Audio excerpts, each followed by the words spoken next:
Imagine a place where a single speech could alter the fate of millions. A grand hall where men draped in purple plotted, conspired, and shaped the destiny of an empire.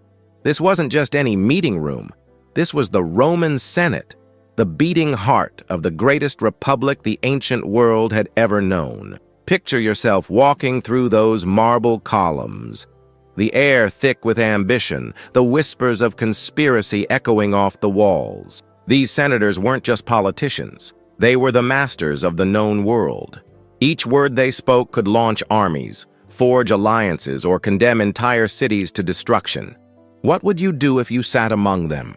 Would you stay true to the ancient ideals of the Republic, fighting for justice and the common good?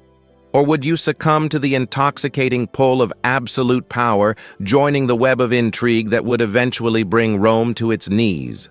Today, we're peeling back the curtain on one of history's most fascinating institutions.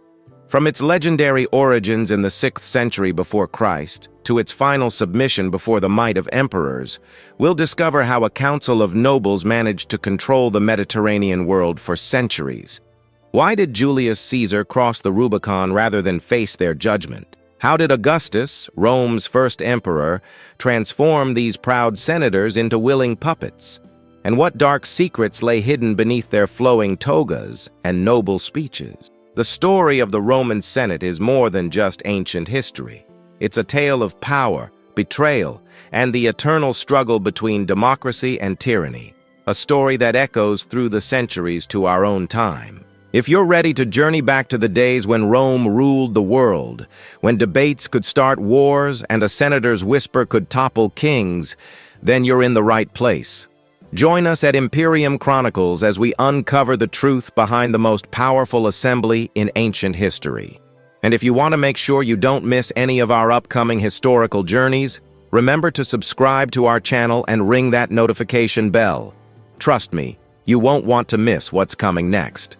Our story begins in the 6th century before Christ, in a Rome very different from the empire we know. Back then, Rome wasn't ruled by emperors or senators, but by kings, the mysterious and powerful Etruscans. But everything changed with one man's cruel actions. The last Etruscan king, Tarquinius Superbus, or Tarquin the Proud, lived up to his name in the worst possible way. His reign was marked by bloodshed and tyranny. The final straw came when his son committed an unforgivable crime against a noblewoman named Lucretia, leading to a revolution that would change Rome forever. The Patricians, Rome's oldest and most powerful families, had seen enough. They rose up, expelled their king, and vowed that never again would one man hold absolute power over Rome. But they faced a crucial question. How would they govern without a king? Their solution was brilliant. They created the Senate, a council of elders drawn from the noblest families of Rome. The word Senate itself comes from the Latin word senex, meaning old man or elder. These weren't just any elderly men, though. They were the heads of Rome's most prestigious families, each bringing decades of military and political experience to the table. But here's something fascinating. While they claimed to create the Senate to prevent tyranny, these patricians weren't exactly champions of democracy. They carefully designed the system to keep power firmly in their own hands. Think of it as trading one king for 300 aristocratic rulers. The Senate met in a temple, believing their decisions needed divine approval. They wore distinctive purple-striped togas and red leather shoes, marks of their status that would cost a common citizen a fortune equal to several years' wages. Even the way they entered the Senate House was choreographed to display their importance. Each senator had his own designated seat, arranged by rank and family prestige. One of the most fascinating traditions was how they made decisions. Rather than simple voting, they practiced something called taking the auspices, literally checking if the gods approved their choices by watching the flight of birds or examining animal entrails. Imagine making national policy based on whether a crow flew left or right. The early Senate wasn't just a political body. It was Rome's answer to a fundamental question. How do you build a government that's strong enough to protect the people, but limited enough to prevent abuse? Their solution would influence governments for the next 2,000 years. The patricians might have created the Senate to prevent tyranny, but they also created something else, a stage where some of history's greatest political dramas would play out. The question is, did they create a bulwark against tyranny, or just a more sophisticated form of it? If you think modern politics is complicated, wait until you hear about the intricate dance of power in the Roman Republic. This wasn't just government. It was a masterclass in political manipulation, where every position and every law was part of an elaborate chess game. At the top of this political pyramid sat the consuls, two powerful leaders elected each year. Yes, you heard that right. Two consuls, serving together. The Romans were so afraid of one person gaining too much power that they made sure every consul had a colleague who could veto his decisions. Imagine trying to get anything done when your co-CEO can cancel your every move. But the real political genius of Rome emerged from its greatest crisis, the struggle between the patricians and the plebeians, Rome's common citizens. After years of being treated as second-class citizens, the plebeians simply walked out of Rome, leaving the patricians with a choice: compromise or watch their city collapse. This rebellion gave birth to one of the most fascinating political offices in history, the tribune of the plebs. These tribunes were considered sacrosanct, literally untouchable. They had the power to veto any law or action with a single word: veto, which literally means "I forbid." One tribune could bring the entire Roman government to a halt just by standing up and saying no. Enter one of history's greatest orators, Marcus Tullius Cicero. Despite being a new man, someone without noble ancestors, Cicero climbed to the highest offices through sheer brilliance and mastery of rhetoric. His speeches could turn public opinion overnight. When he uncovered a conspiracy to overthrow the Republic, his words alone convinced the Senate to execute the conspirators without trial, something that would later come back to haunt him. But perhaps the most dramatic example of this power game comes from the story of the Gracchus brothers. Tiberius and Gaius Gracchus were noblemen who saw a Rome where wealthy senators were hoarding public land while military veterans struggled in poverty. They proposed a radical solution: redistribute the land to the poor. The Senate's response was brutal. Tiberius was beaten to death with wooden chairs on the steps of the Senate House. His younger brother Gaius continued his reforms years later, only to meet a similar fate. When cornered by armed senators, he chose suicide over capture. 3,000 of his supporters were arrested and executed without trial. The most bitter irony? The Gracchus brothers weren't trying to destroy the Republic. They were trying to save it. They saw that the growing gap between rich and poor was destroying Rome from within.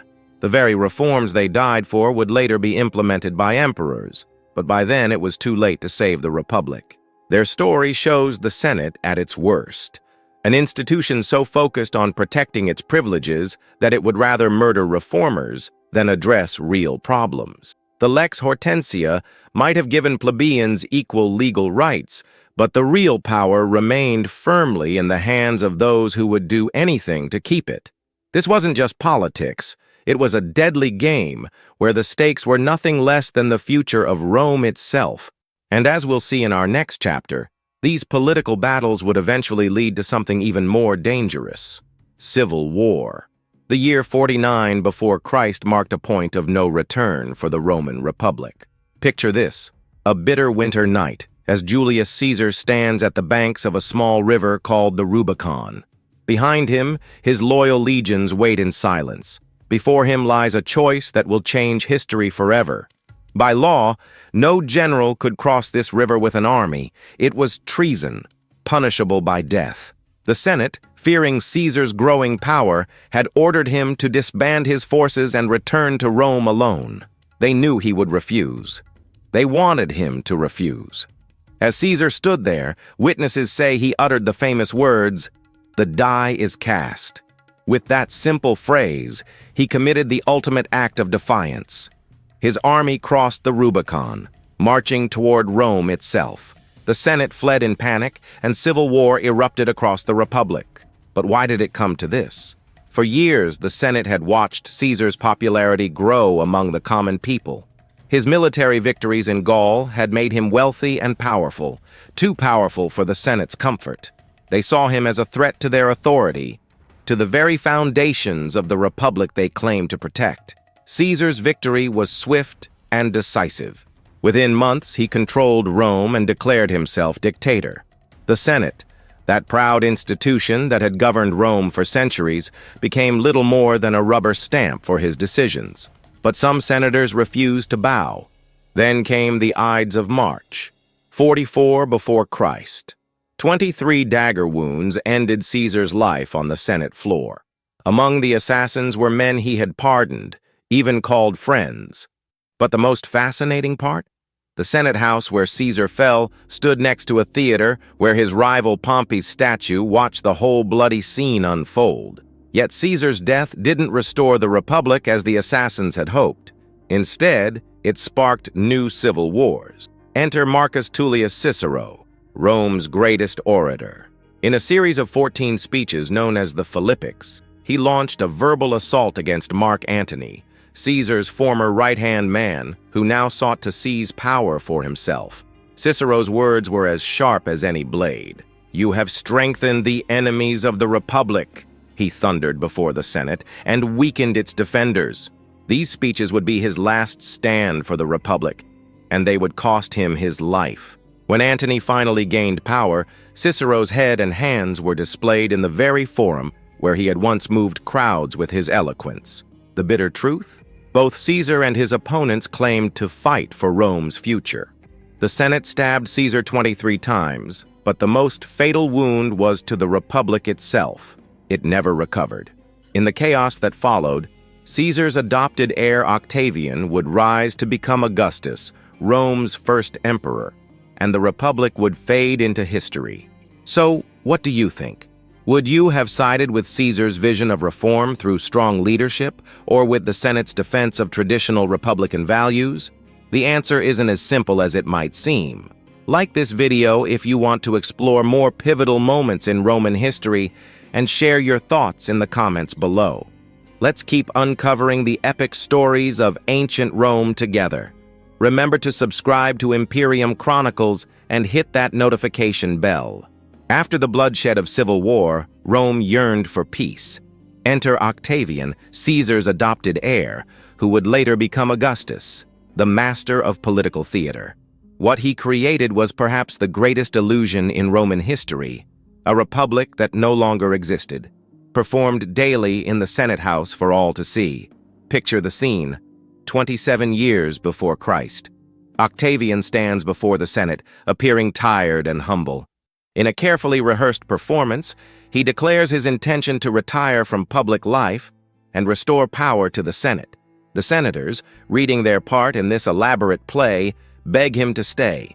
Some even burst into tears, pleading for him not to abandon Rome. This was the genius of Augustus. Unlike Caesar, who openly seized power, Augustus created an intricate facade. He called himself princeps, first among equals, refusing the title of king. He kept every republican institution intact, the Senate, the assemblies, the magistrates. But beneath this democratic veneer, he held absolute power. Here's a delicious bit of irony. While senators still wore their purple-striped togas and debated in their marble chamber, real power flowed through Augustus's private study on the Palatine Hill. The Senate's decrees only passed if Augustus approved them first.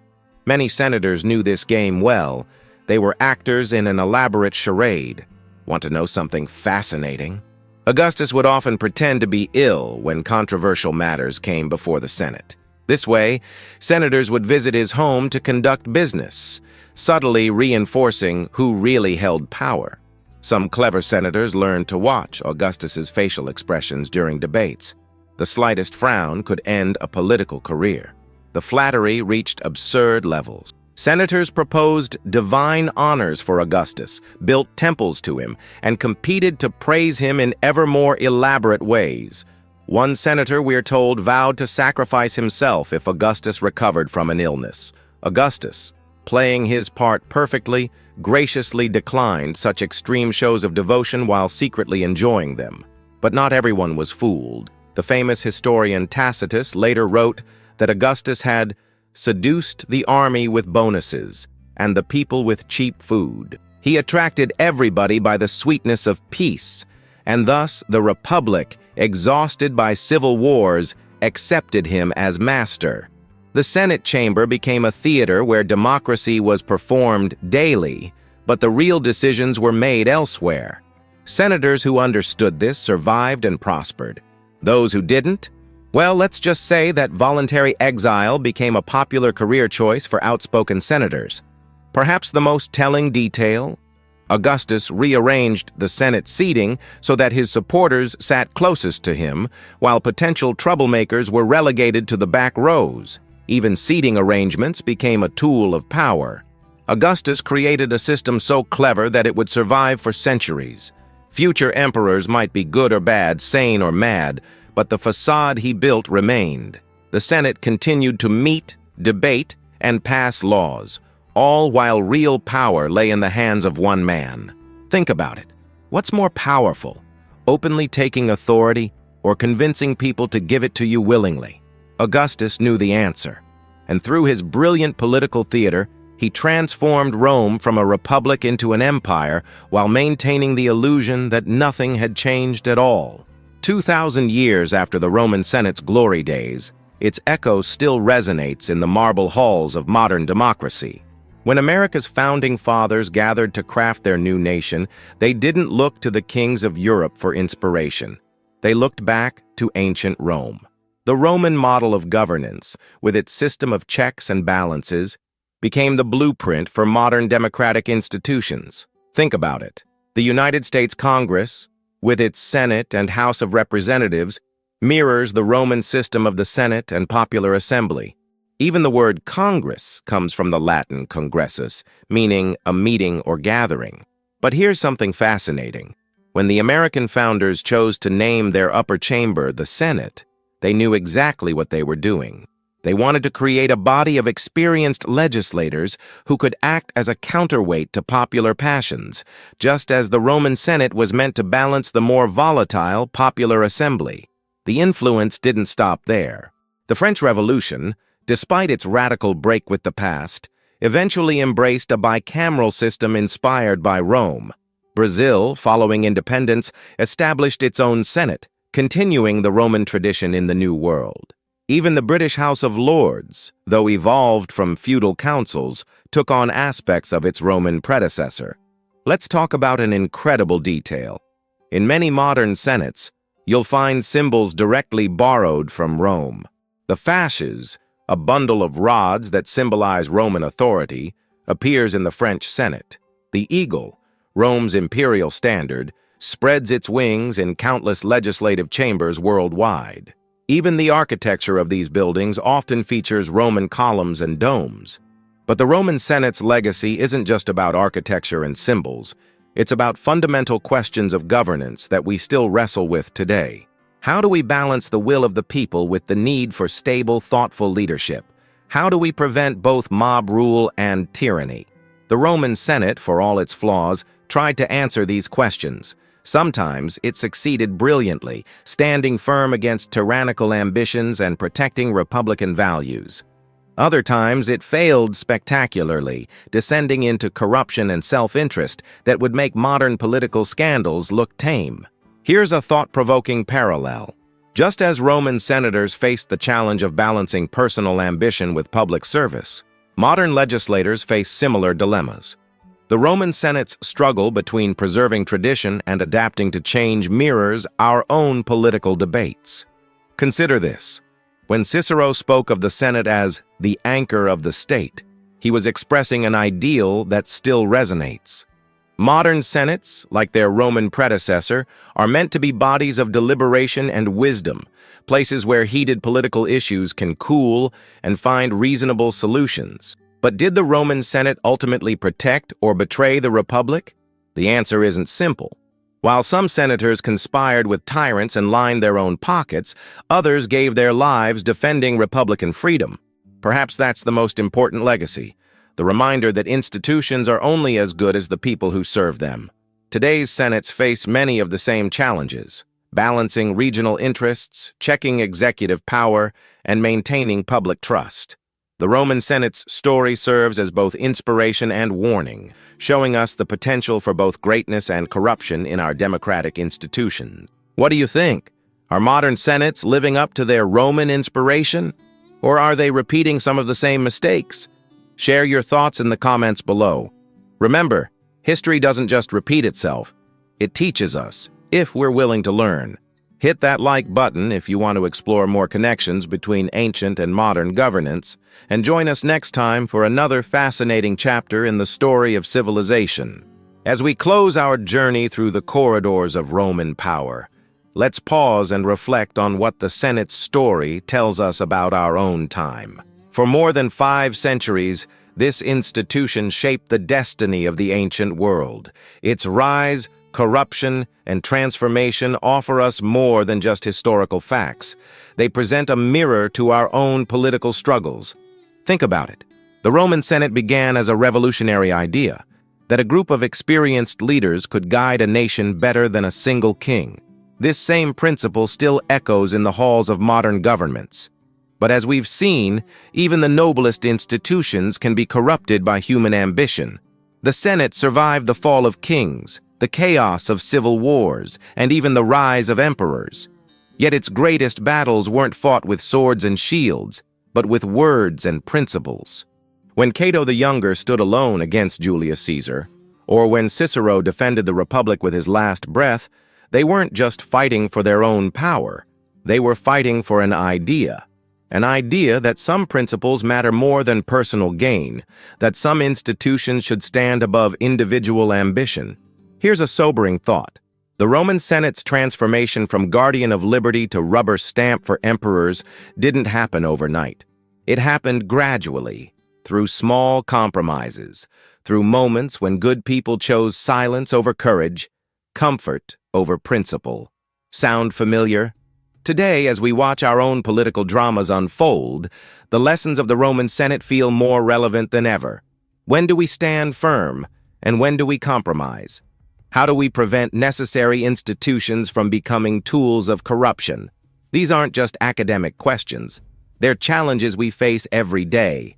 But perhaps the most powerful lesson is this: institutions can outlast empires. The Roman Senate survived for nearly 1,000 years, adapting and evolving through republic and empire alike. Even after Rome fell, its basic principles lived on, inspiring new generations to build better systems of government. So next time you hear about political debates in Washington, Westminster, or any capital around the world, remember, you're watching the latest chapter in a story that began beside the Tiber River thousands of years ago. The struggles, the compromises, the ideals, and yes, even the corruptions, they're all part of our inherited political DNA. Before we part ways, I have a question for you. What would the ancient Roman senators think of our modern political institutions? Have we learned from their successes and failures, or are we doomed to repeat their mistakes? Share your thoughts in the comments below. I'd love to hear your perspective on this fascinating parallel between past and present. If you've enjoyed this journey through time, don't keep it to yourself. Share this video with someone who loves history or politics, or better yet, someone who thinks ancient history has nothing to teach us. Hit that like button if you want to see more deep dives into the stories that shaped our world. And of course, make sure you're subscribed to Imperium Chronicles. We've got more fascinating tales from history coming your way. Stories of triumph and tragedy, wisdom and folly, all waiting to be told. Click that notification bell so you don't miss our next historical adventure. Until next time, remember, the past isn't just a collection of dusty facts. It's a guidebook for the future. I'm your host at Imperium Chronicles, and I'll see you on our next journey through history. Veil, that's Latin for farewell, and yes, they used it in the Senate too.